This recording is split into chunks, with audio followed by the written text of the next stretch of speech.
Ladies and gentlemen, welcome in to the 81st episode of the Philly Blitz Pod. I'm your host today, Piero Baptiste. I'm here with my co-host, Mr. Marco Fripp Owens. Brother, the Eagles are division champions, man. How you feeling?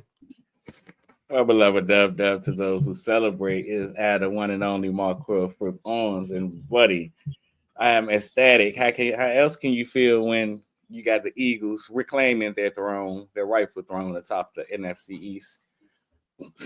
We've been talking about for years this whole conundrum why a team in the NFC East just cannot seem to repeat. The Eagles thought they had things figured out last season until their late season collapse that we all know about. And things just fell apart. But here we are again, trying to, as I put it in one of my articles back then, finish the story. Yeah, man. So where you want to start from this game, man? The Eagles, they beat the Cowboys, swept the Cowboys actually for the first time since 2011, 41-7 today. We can start there. We can start with just some biggest takeaways from the game. I know for me, I have it here in my notes. Howie Roseman's gamble / investment in a running back paid off, man. Mr. 2K Saquon Barkley today he became the ninth player in league history to rush for over 2,000 yards in a single season. And you can look at the defense; they took the ball away 4 times. I think that's 9 takeaways in 2 games. Chauncey Gardner-Johnson 2 interceptions. Like no matter where you look today, like the entire team showed up, man. Backups.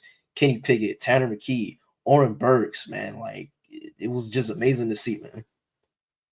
Definitely, man. And I guess, like you said, we could start from the top with the first quarter. I mean, it wasn't pretty to say the least. I mean, it's a stark comparison between first quarters of last week and this week. Just when you think the Bears had everything all figured out, their first quarter conundrums after scoring 21 first quarter points last week against Washington. This week, you turn around and you only have 6 offensive plays, their worst outing all season in terms of first quarter production and things of that nature. But I mean, as the game continued to go on, you'd see the Eagles kind of become like a python using their vice grip and just putting the Cowboys to sleep. I believe that they've outscored Dallas 75-13 on the season in terms of their matchup. So just completely one-sided occurrence from the Eagles. The one thing that stands out to me, of course, is the continued dominance of the defense. Like you said, 9 turnovers over the last 2 games, 4 more today. Chauncey, the pick 6, the big one that stood out to me, Oren Burks, the forced fumble, and Jordan Davis at the bottom of the pile, grown man and people. Just fun to see, man. The defense is back on top. Yeah, man. Vic Fangio, bro. He's taking them from the how can I put it, the hashtag not good unit they were last year to legit the best in the league. Like we've talked about, like just the progression on a week to week basis, like the consistency, how like prepared they look. Like it's amazing to see.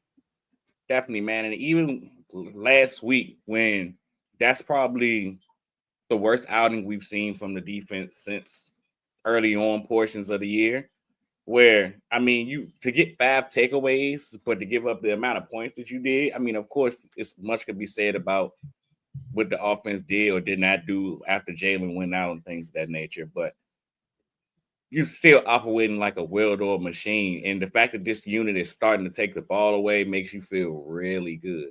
Now, the one thing that does, I don't want to say concern me, but it's opening my eyes a little bit, man, is Big Q. What's up, man? You having a rough last couple weeks, man. Hey, you gotta get I mean, that I think together. it's expected, man. He's a rookie. Like he's gonna be got his fair share of times. Yeah. You can expect them to be guys. It's nothing wrong with, you know what I'm saying. You're welcome to the NFL moments. It's just when they're happening at the point in time. It was suck. I was talking to Shavin last night, and I was saying, man, Jared Verse got another sack. He gonna end up just winning this award, just running away, all because because CJ. I keep saying CJ Q keep missing out on interceptions, and then well, long behold, again today, Chauncey steals another one. And it's like, That's the man, second one. That's the second one this year. it's like you just got so terrible luck. Like I seen it as it was happening. They were running arm in arm, and I'm like, Man, Chauncey, I don't know if you noticed him beside you, but you could let him get that. I was listening. I was listening to the PHL iPod after the game, and Fran Duffy, he was saying like if you look at the coverage they were in, like even like the routes that Dallas was running, CJ wasn't even supposed to be in that area. I knew it. I knew it. It's the second time, man. I'm sitting here like he just. I mean, like I said in the group chat to you guys, what can you say about Chauncey Gardner-Johnson, man? He is the life of the defense. You seen last week when he got ejected, what it did to the team outside of just Tristan McCullum snaps, but whatever. I mean, just the heart of the defense. But the one thing that stands out to me about him is, man, he may have his blips in coverage. I tell you that, but he always knows where the football is going to be. From his very first stint in Philadelphia, where he led the league in interceptions, to even this year, just always in the right place at the right time, man. Yeah, man, you can't say enough about him. And I think, like, you know, when he was brought back a lot, everybody, they talked about just the locker room and the culture and everything like that aspect. I think we've seen it, man. Like you said, like, he's legitimately the heart and soul of this defense, right? Like, you know, if they're struggling, you see him on the sideline with the whole unit around him, like trying to get everybody back on track. And even, you know, last week, like you talked about, like when he went out, it's just like the morale in the room just dropped. And then you see him this week, you know, the 70-yard pick six, the second interception that he had. Like, he's just it's a great thing that they brought him back. That's what I'll say. Certainly, man. Certainly. So I guess we could touch on the offensive side of the ball a little bit, man. Kenny Pickett. You start Kenny with the Mormon. What did Jordan Malone call him? The Mormon missile. The Mormon missile. Yeah, how could you not love it, man? This is such a great moment for Tanner McKee. I'm sure you guys have followed the pod for years. You guys know I'm a huge Tanner McKee fan, dating back to his days at Stanford. The 2-year mission that he took, just, you know what I'm saying, the take years off of his career like he did, come back, hasn't played in 2 years again, this time just because he's been sitting on the bench for the Eagles. But for him to have this opportunity, AJ almost ruined it, for lack of a better term. I'm glad they were able to get the football back for him. But for him to get this opportunity and to look good doing so, man, it's fun to see. What can you say, man? It's awesome. Yeah, man. Perspective. So let's jump into Kenny Pickett. 10 of 15, 143 passing yards, a touchdown. He was a baller today, man. I was impressed with what I saw from him, man. Like the deep balls, the slants to Smitty and AJ. I think his best throw of the day was probably the rollout where he hit Calcaterra down the field. It was really good to see, you know. And myself, as someone who has been a staunch member of the "Please Do Not Let Kenny Pickett Touch the Field" fan club, I was impressed, man. I was impressed, man. And then, like, you know, you consider like the story, like I was talked about so much leading up to this game. Once it was announced that he was going to be a starter, like this is a guy that, you know, grew up in the area, he grew up as an Eagles fan, and then, you know, him getting traded here, you know, getting to start with division on the line for the team again that you grew up for, rooting for, against the Eagles' biggest rival. It's stuff that what Carl Anthony Towns say, man. This is what movies is made of.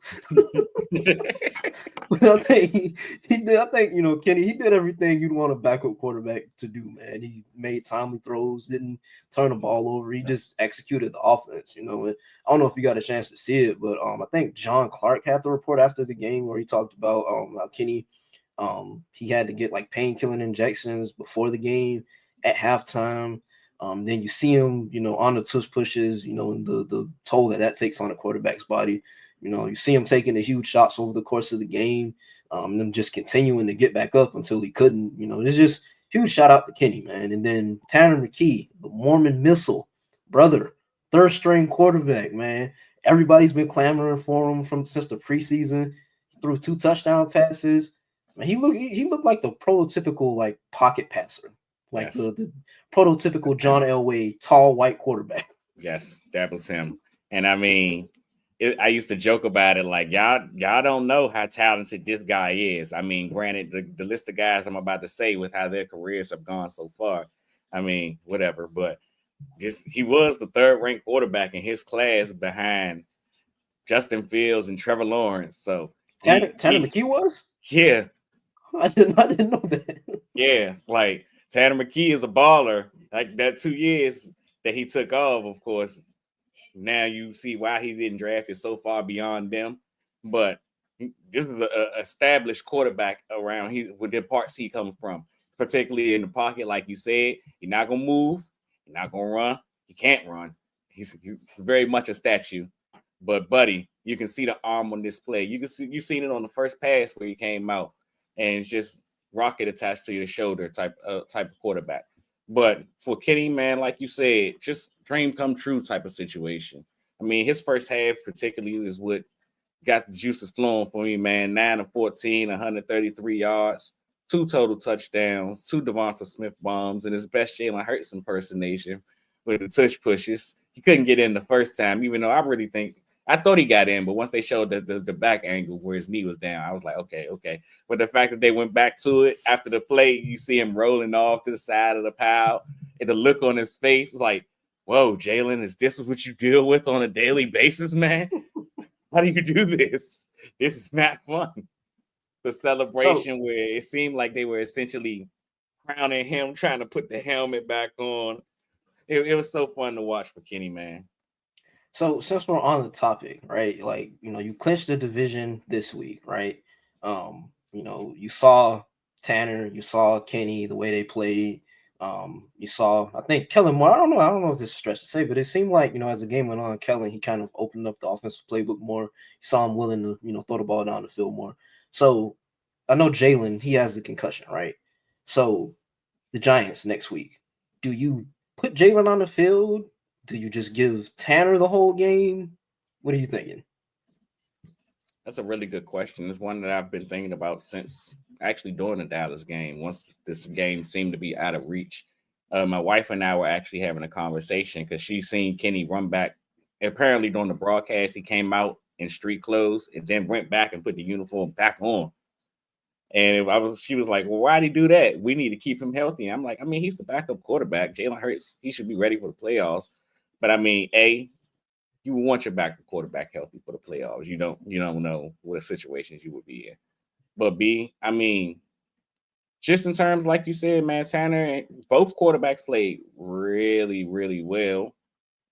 It kind of comes down to, for me, are you okay with your quarterback being off 3 weeks coming into a playoff game? The Eagles have what would essentially be a bye week next week against the Giants, since they were probably more than likely rest of they weren't this week because they decided to give the Colts a run for their money because I started the Colts defense in fantasy. Oh no, me saying a bye week is because they're not gonna play the starters. But yeah, you're right. For some odd reason, they seen Shedeur Sanders come out in New York Giants cleats and said, "You know what, buddy? We're gonna make it hard on you. You want to be a Giant? You're gonna have to show me." So I have no idea what that was about. But I mean, hey, hell, great for Dabo. That was a great morale win.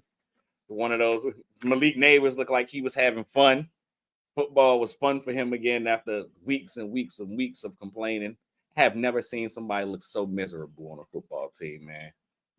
Like, I mean, they made the jokes about Devonta when he got drafted, but buddy, do you see him in some of these post-game interviews?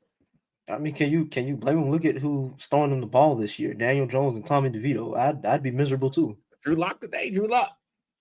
Oh, Drew Lock started? Yeah. Oh, I did not know that. I thought Tommy DeVito played. Drew Lock, ain't this the same week we played the Cardinals last year? Drew Lock makes this daily appearance this week every year. Put his hood on for a city, rap on the sideline.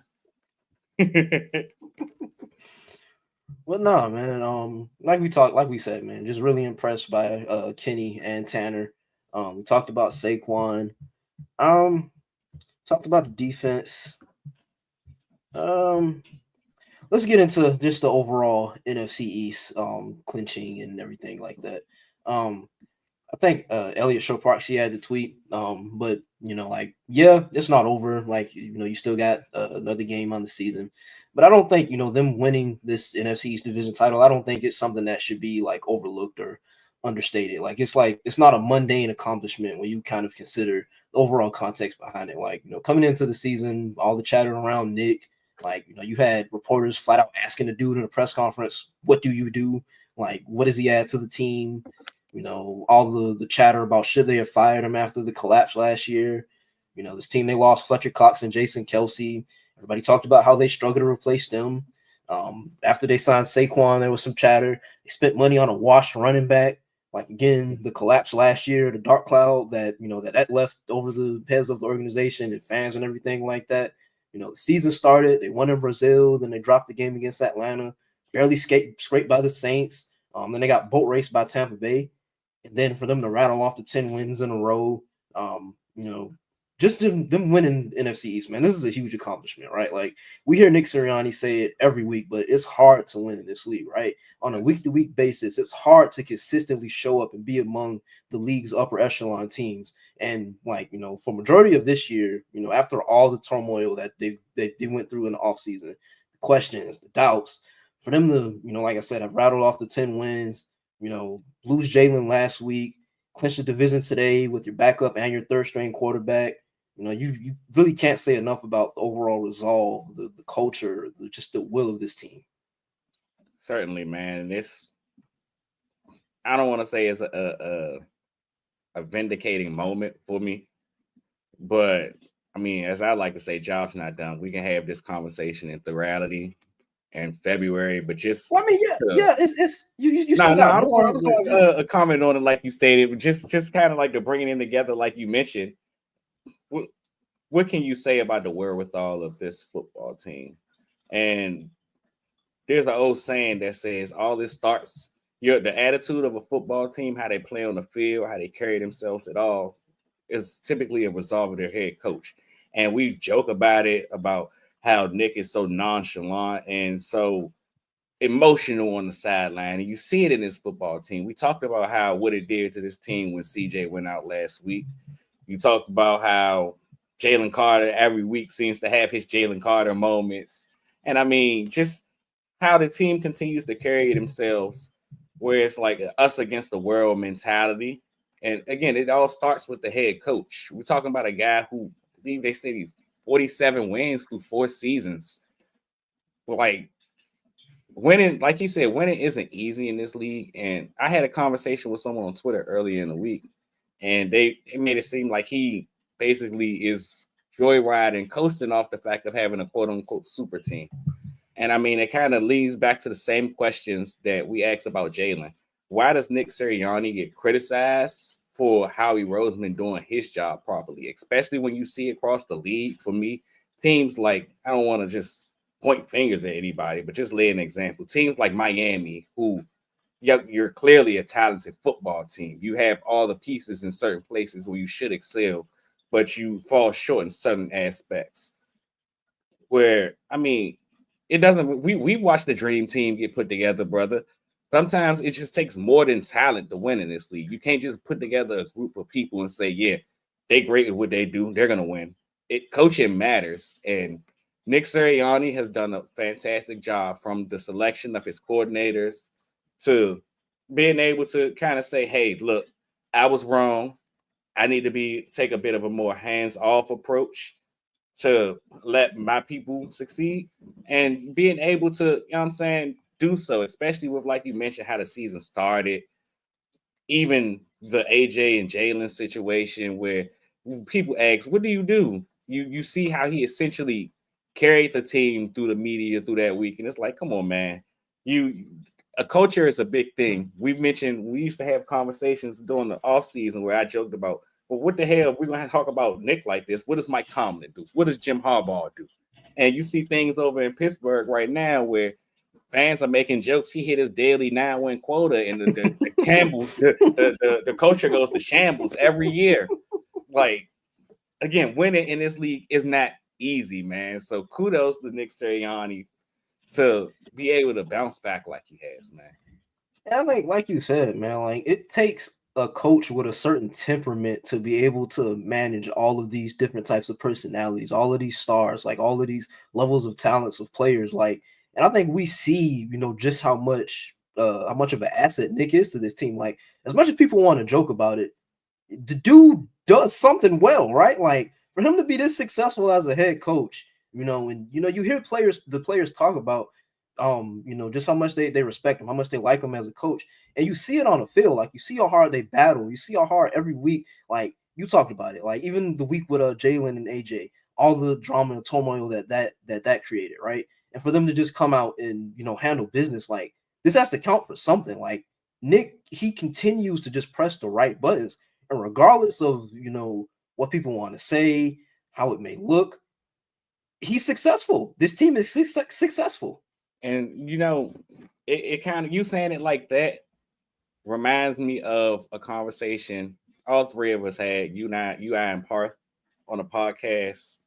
I believe it was at the end of last season or early in the off season, where I it was, of course, during the midst of the Jalen Hurts and Nick Sirianni drama, during the peak of it all, where I said, in a perfect world, at least for me, Jalen Hurts, of course, him, Nick Saban, son of a coach, the lower temperament. Then you got Nick Sirianni, the over the top, in your face, hey, you like that? This is for Frank Wright type of guy. And just how they're just two stark comparisons. And how I seen it was like a yin yang sign. Jalen was one, Nick was the other. And they kind of seemed, I would hope, to balance each other out. Now, of course, we went through the rockiness of it all, but all I could ever refer back to, and I still continue to refer back to, is like anytime Nick is asked a question about Jalen or what Jalen brings to the team as being a franchise quarterback, he continues to point to the fact that he wins. He's a winner. And then you listen to Jalen speak, and it's like, I never knew that winning had an archetype. I never knew that I had to throw for 400 yards or that we had to win a specific type of way for winning to count. And it's just those two guys, the way that's all you can say, man. They win. They win together. And I mean, we had the conversations. This isn't to say, hell, they got to win a Super Bowl first. But this isn't to say that they're Brady and Belichick. But we heard for years about how Brady and Belichick pushed each other, how the conversations they had where they just may not have always been on the same page, but they always had one common goal, and that was to win. And they continue to put that on display here in Philadelphia right now. Yeah, man. And I like the way you phrase. I like the way you phrase that. Like I hadn't thought about it, like just in terms of like the Brady Belichick comparison and everything like that. Like the one common goal that, like, how you talked about how Nick, whenever Jalen is brought up and he talks about, like, I can hear it right now. This guy is a winner. This guy is a freaking winner, right? And then you hear Jalen, him coming to the pressure. Like you said, him saying, "When did winning not become the main thing?" Right? And so it's like, despite all of their quote unquote differences in terms of their personalities, how they like to go about the business, even their maybe philosophical, offensive philosophical differences, the one thing that brings them together is winning. That's the focus, right? And I like the way you phrased that. So let's get into this question here. Do they rest the starters next week? That's a great question, man. It kind of leads into the whole Saquon Barkley. I mean, of course, I don't expect to see them play 60 minutes. We're going to be Cam Ward next week. If you guys watch the bowl game, we're going to give you probably not even 30 minutes of football. So wait. What was the story behind that? Like, did he like flat out refuse to play, or was that the plan? No, he just didn't. I'm assuming that they didn't want him to go back in the game. They had an agreement where he wasn't going back in the game. I'm not sure if they agreed that he'd play the half, but I knew that he was one touchdown away from breaking the NCAA's all-time record for passing touchdowns. So that's probably the reason that he played in general. But I'm pretty sure everybody would think it'd look weak for him to break the record and sit down. So he probably played a half, especially given the fact that, I mean, Shador and them played the whole game. So if you're trying to compete for quarterback one, you got to leave something on tape. Now, I don't think it was as big a deal. I think people made a big deal about it because how good the game was. They were going back and forth. How could you lead your team and y'all in a dog fight right now, especially because it came down to the very final play. And I mean, what can you say if you Miami? I'm not sure if they're going to reach into the transfer portal or anything to try to go get their next quarterback. But if he's going to be the future, the guy that they played, kind of got to let him get these moments, get these reps. So, yeah, to me, it was a win-win. I didn't think it was that big of a deal. Yeah. But so on the question of the starters, like you said, I think it kind of bleeds over into the Saquon conversation. Just on Saquon, I kind of see both sides of the argument. Like, on one hand, you see how excited the entire team was for him, the eclipsed 2,000-yard mark. Like, see how hyped they were. You listen to the players in the locker room. They talk about how cool it'd be to see him break the record. You listen to AJ. He was like, seeing Saquon next week break the record, it'd be something he'd tell his kids about. And then you hear like offensive linemen, them talking about how like grateful they are to play with a player of his caliber.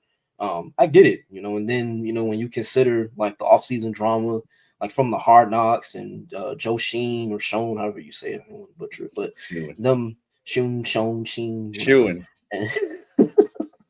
And then the Giants, just them as an organization, just like legitimately just disrespecting the guy, and questioning the player that he is, them, just flat out not seeing his worth.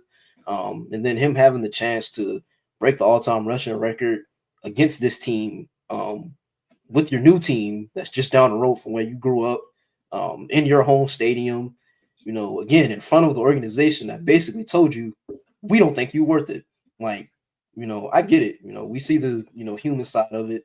If it was me, I would want to break it too. I want to rub it in their faces. So, like, I get it. But I think it's just, on the other hand, like Saquon talked about, like him breaking the rushing record. Yeah, it'd be nice to see, but this team has much bigger goals than a rushing record, right? Like, you don't want to risk all of that they've accomplished this year just at the hands of proving a point to somebody. It's tempting. Yeah. It's tempting, but it has to be a conversation of like, is the juice worth the squeeze? Like, Yes. you got the division wrapped up, you're locked into the 2 seed. Do you really want to risk it just to prove bro wrong, or like just to rub it in folks' face? I don't really know. Now, I completely understand that. I completely understand it. And in a perfect world, you just did the guys, let the Giants win another game, fall farther down the draft board, continue to screw themselves.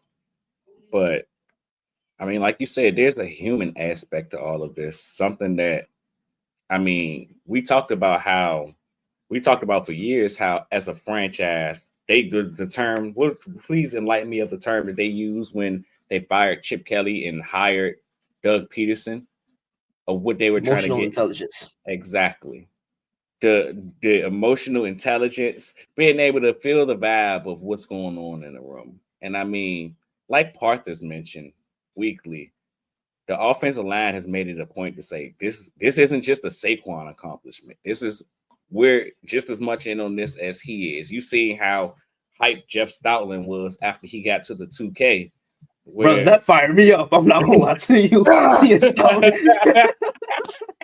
Boy, how could you not love it? How could you not love it? Just, you can tell that it actually means something to them. And I mean, it kind of goes back to what we're talking about the whole Nick Sirianni and culture guy, knowing the vibes in the building. It's one of the things where, of course, like you say, is the juice worth the squeeze? I do think him getting to what I believe it's 101 yards that he needs may make the difference. Because I mean, in a perfect world, that's 2 drives where you get a big carry and then a 20-yard carry. In the next drive, you can sit them down, and we're talking about history.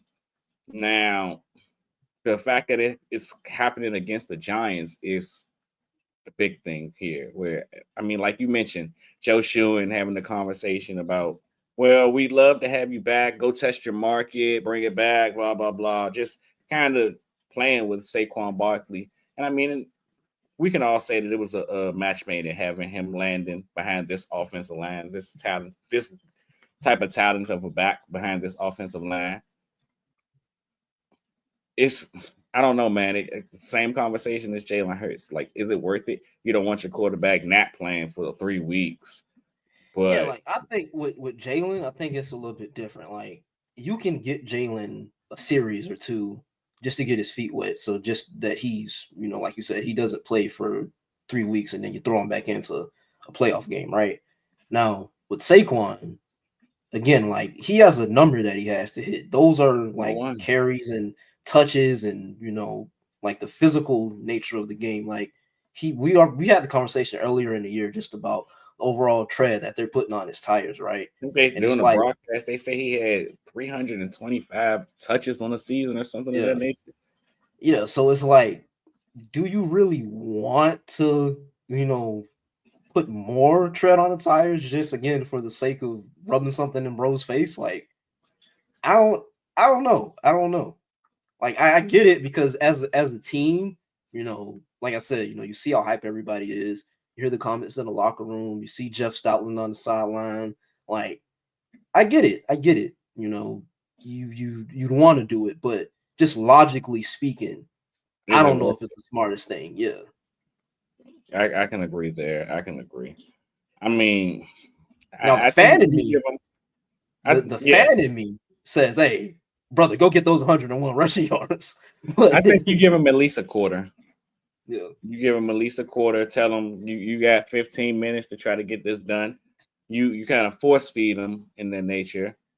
I do think that between the nature of having Jalen Hurts probably taking a series or two and having Saquon back there will probably help it out. And if they can get close within that first 15 minutes or so, I think they'll give it a shot. But I don't think that it's one of them things where they're gonna seek out getting the record for Saquon Barkley. yeah. What else we got to touch on? We haven't talked about. Let's talk about the receivers, Devontae and AJ. Both of them caught touchdowns today. Was this Smitty's best statistical game of the year? I I'm pretty believe sure it so. was. Yeah, I think Him he had what? apparently him and Kenny Pickett are. We talked about the Patriots, Bill Belichick, and those guys. Apparently, they became Randy Moss and Tom Brady. So I'm not sure how that happened, but it was absolutely amazing to see. Poor Andrew Booth and his knees, man. Brother, Kenny kept targeting him like whenever he saw him 1-on-1. Oh, brother, Every this ball's single going to Smitty. time, every time, and it was like, oh man, he tried in the short area routes. He tried to make some hay, but anytime it was time to go down the field, Andrew Booth didn't stand a chance. Man, they tried to move him and sort of slat to follow him around. It was like I can understand you got to use the bodies that you got, Dallas, but I mean, you know, brother, You ugh. ain't got you ain't got the facilities for it. It just But no, wasn't man, going to work, man. for And then for Smitty, AJ, of course. Oh, go ahead. yeah, for Smitty, 6 catches, 120 yards, 2 touchdowns. For AJ, 3 catches, surprisingly, just 36 yards and a touchdown. And then outside of them, no other like actual wide receiver caught a pass. Got Grant That's Calcaterra. pretty normal. Yeah, yeah. But Grant Calcaterra, he had the 1 catch for 34 yards on the rollout from Kenny Pickett that I talked about earlier. But I mean, like you said, like this become normalcy for this team, man. The passing game is funneled through Smitty and AJ. Yeah, and I mean, there was a stark conversation on Twitter earlier in the week, like, is it a bad thing? And it was hilarious No, because we had it's like the conversation was flipped a few weeks back when Jalen Hurts was distributing the ball to everybody, but his two receivers are lacking in targets. And it was, well, does he have to get the ball to those guys? And I mean, look, man, we just talk about them being winners. However it happens is how it gets done. We'll worry about the rest later on. yeah, man. So I think that's pretty much everything I had in my notes. I guess we can talk about just the NFC The race as a playoff whole. picture. Yeah, playoff picture. The Vikings, they won today. The Lions, they play tomorrow. If I'm not mistaken. I think I saw earlier today. The Vikings with them winning today. We basically locked into the two. Yeah, We needed yeah, that loss. yeah, We needed that loss. I believe we needed both teams to basically lose out. Well, not lose out because they got to play each other, but we needed this Vikings loss, and then we and needed them to then beat the Lions yeah, next week, as well as the yeah, Lions losing tomorrow. But of course, that didn't happen. So, as we turn our attention to the 2 seed, now the conversation becomes more of who will the opponent be. Of course, we see right now Washington and Atlanta are in the middle of a dogfight here. Side note, man, I don't know if you guys seen me mention it on Twitter, but gosh, you guys know I live in the DC area. I actually live like 5 minutes from the stadium. The vibes in the city right now, brother, are immaculate.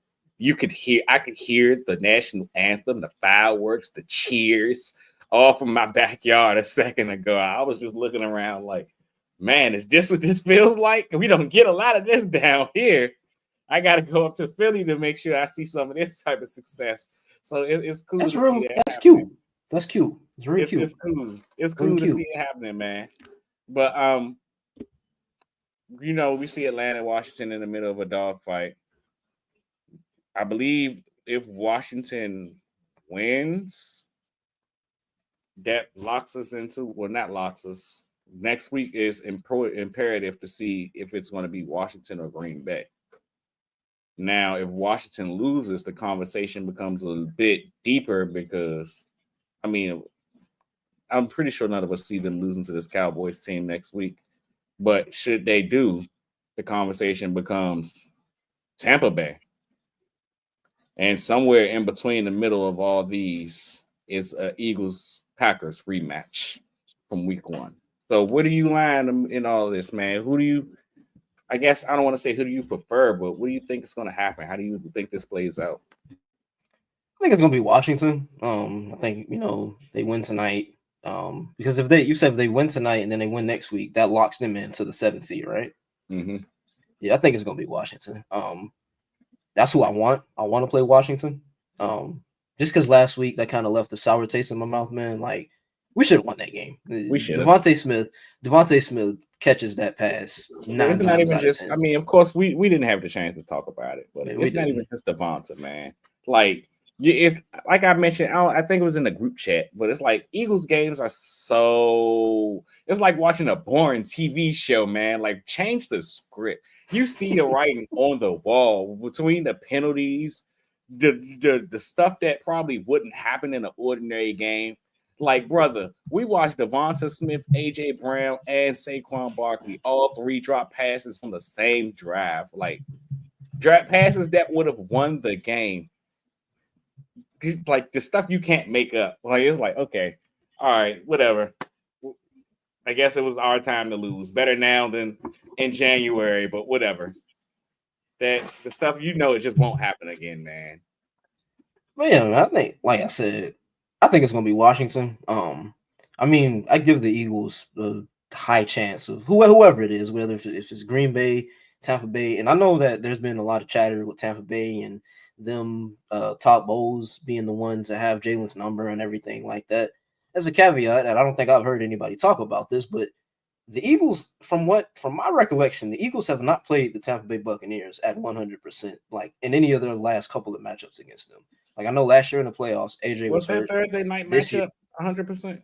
Was anybody missing when we played them on that Thursday night in one? That was 2021, right? That was the same. No, I think it was 2020. It was last year, right? No. I know we played them last year. That was Monday Night Football. Oh, okay. That might have been 2021 then. No. That was the Thursday night game was 2021 because I remember that was before AJ got here, I think, if I'm not mistaken. Yeah. But I know in the Monday night game last year, I think everybody was healthy. And they won 26. They won 26-11, if my memory serves me correctly. Let me look it up. Give me a second. Well, either way, it's one of those things where I'm not sure if everyone was healthy because I can't remember AJ Brown ever being present for a Bucks game. Whether they played him and he just wasn't on the roster or he was hurt. So the 2023 matchup last year, Monday Night Football, they won 25-11. Everybody was healthy. Jalen, DeAndre Swift, AJ, Olamide Zaccheaus, Dallas Goedert, Devontae Smith, they were healthy. And we see the results of what happened, right? So I think that's kind of been something that's, I don't want to say overblown because, you do have to consider, like, hey, when Jalen faces tall bulls, he struggles. But at the same time, like, when they're fully healthy, I'll take this Eagles offense. Certainly, man. I mean, I think it'll be more of a mental game than anything. We know exactly what Todd Bowles is going to present to Jalen. We know exactly how he's going to present it. It's just about, can you get the proverbial monkey off your back at this point? And I mean, with it being the playoffs, it is something worth to pay attention to because at that point, you're just trying to play against your opponent. It's bad enough trying to play an opponent, but if you begin to play against yourself, it's hard enough to win in this league. So it'll be interesting to see. While, like you say, I do think the Eagles, I don't think they have a problem with that Tampa team, specifically because I don't think Tampa has the dogs offensively to continue to do this. Now, granted, you look at Baker Mayfield throw for 5 touchdowns today, albeit against the Panthers. It's like you just had to mention the 5 touchdowns. It's nothing personal. It was nothing personal. I lost my fantasy matchup, my fantasy championship matchup, because Baker Mayfield decided to turn into Tom Brady. But it's all good. It's all good. I'm in another championship. I'm winning in that one, so we're good. Sometimes, it's not really about winning. It's about the friends we make along the way. brother, this is for money. I'm trying to win money. But I mean, I guess so. Before we move off it, if you had to give it a rankings, who would you prefer to play out of those three teams? Like in the order. So, in order, I think number one, I'd go Washington.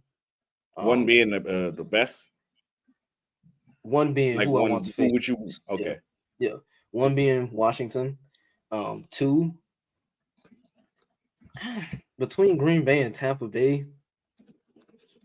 Honestly, just because of what we have on film before, I think number two, I'd say Green Bay.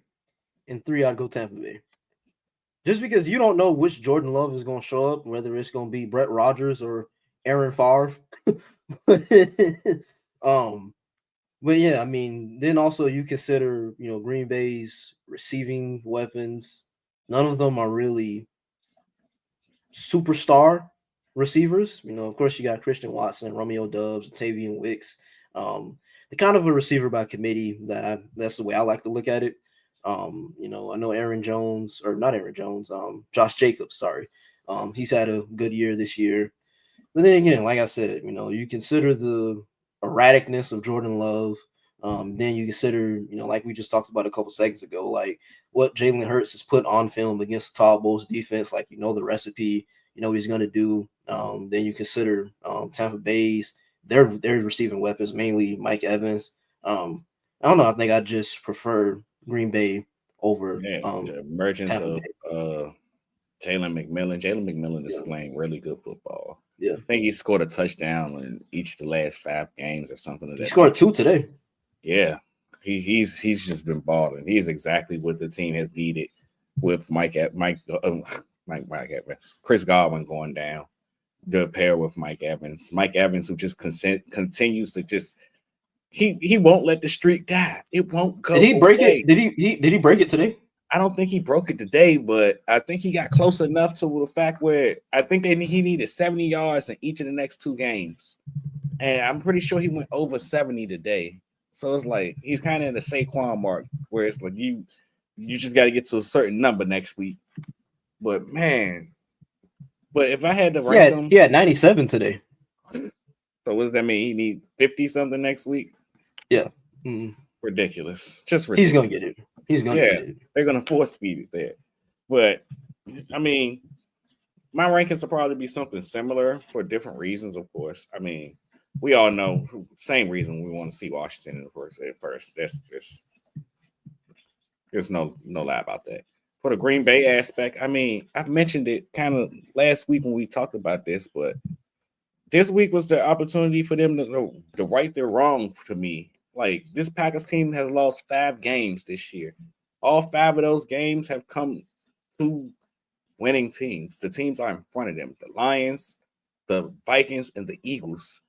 How can I trust you to get into the playoffs and beat these teams and you couldn't do it the first time? Extra points where you had a second chance to beat the other 2 and you lost again. It just, I don't know, man. I can't see it. But then, of course, Tampa Bay, where I don't know, man. Maybe it'll mean something that this game is in Philadelphia.